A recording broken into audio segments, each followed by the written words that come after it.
I realized that if he could lie about something so inconsequential, he could lie about everything. I met my ex-fiancé, the commander, when I interviewed him for an article for a newspaper. It was about detox diets, and I needed someone to tell me whether or not they had any merit. So I called this doctor who had a swanky private practice in Beverly Hills. We had a nice conversation. But the story didn't run for another year. So I called him up to fact check.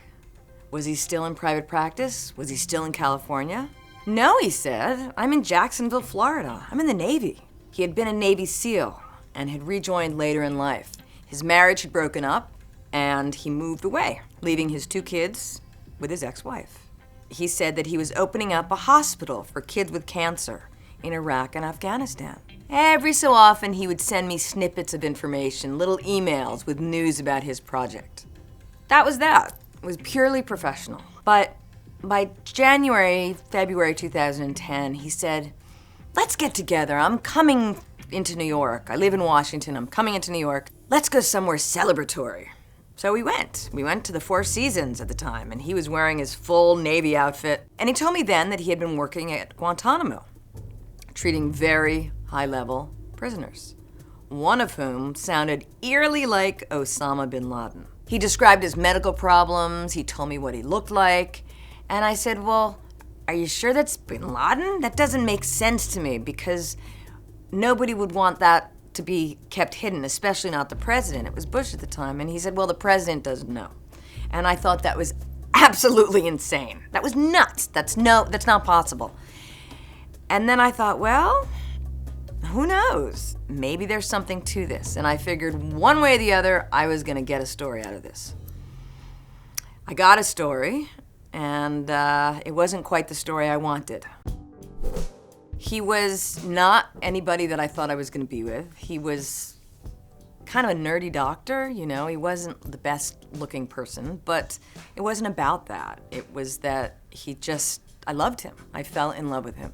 And he loved me too. He had left his job in Jacksonville, Florida, and moved to Washington, D.C., where coincidentally I was going to be moving to because I was going to Johns Hopkins to get a degree in international relations. We moved into the Watergate, which is like ground zero for deception. He had proposed to me a few months earlier, and I said yes. There were issues. Some of the issues were that I couldn't quite believe everything he told me. You know, he would go off on these secret missions, and I would say, what are you doing? And he'd say, I can't tell you, or I can tell you about it when there's a secure line. He worked at the Pentagon, and he really did, but I never got to see his office. He told me that he had met his ex-wife when he rescued her, when she was held hostage in Iran. And I said, when were we in Iran? Because the timing didn't match up. It couldn't have been 1979, that didn't make sense. And he said, oh, it was 1990, but you wouldn't have heard about it. It was a secret mission. I said, okay. He gave me some pearls once, and the pearls, he handed them to me proudly, and he said, they're Mikimoto. And I looked at the clasp, and there was no insignia. There was nothing on it that said Mikimoto. And so I said that to him, and he got very angry with me. He said, why are you asking me? Why are you attacking me? I just know what they told me. And I brought them to the Mikimoto store in Manhattan. And the woman behind the counter said, no, these are not ours. They're nice, but they're not ours. So I thought, okay, he lied. For whatever reason, he lied about that. But all right. In November of 2010, we went out to dinner with my parents. And he raved about the Brussels sprouts. They were just the greatest Brussels sprouts ever. My parents were happy, but you know, they didn't really care. It's not like they had made the meal. And at the end of it, when he and I got outside, he said, that was probably the worst meal I've ever eaten in my life. And I said, why did you lie? And he said, I wanted to make them feel good. And I said, they didn't care. And I realized that if he could lie about something so inconsequential, he could lie about everything. The big finale came over Christmas, and his kids were there, and we were at his brother's house in Georgetown. And I was wearing the ring he gave me, and I overheard his son say to his father, what is that on Abby's finger? Is that from you? And I couldn't hear the commander's response, but I remember thinking, why would his son ask about that? He knew we were getting married, allegedly. And he said, oh, well, he forgot that we were getting married. I said, kids don't forget that their parent is getting remarried. He said, I'm sorry, I'll do better next time, I'll do better. That was always what his response was always, I'll do better, like an overgrown 5-year-old. I was like, I'm done, I'm out. A year and a half later, in March of 2012, the phone rang. And I picked it up. And it was Special Agent Dan Ryan with NCIS. That's the Naval Criminal Investigative Service. A doctor who worked for the government was writing prescriptions for Vicodin and other drugs, using my name, using the names of people he worked with. Did I know this doctor? Did I have a prescription? And I said, I know this doctor, but no, I don't like Vicodin, I like Valium. Anyway, it turned out he was writing fraudulent prescriptions in my name, in his dead mother's name, in fake people's name, in the names of people he worked with at the Pentagon. And I made a statement against him, and a lot of people did, and he went to jail for 2 years.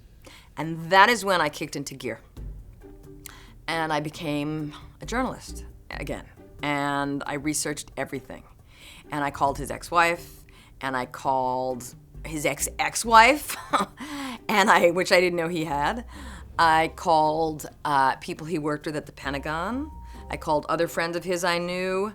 I found out from a woman that he had been engaged to while he was engaged to me, and I called the woman he was with after me. He had lied to all of these people. He told them all the same things. He had never met his ex-wife in Iran. She'd never been in Iran. They met in medical school. The fiancé he was with when he was with me, he had walked out on her one day in Jacksonville.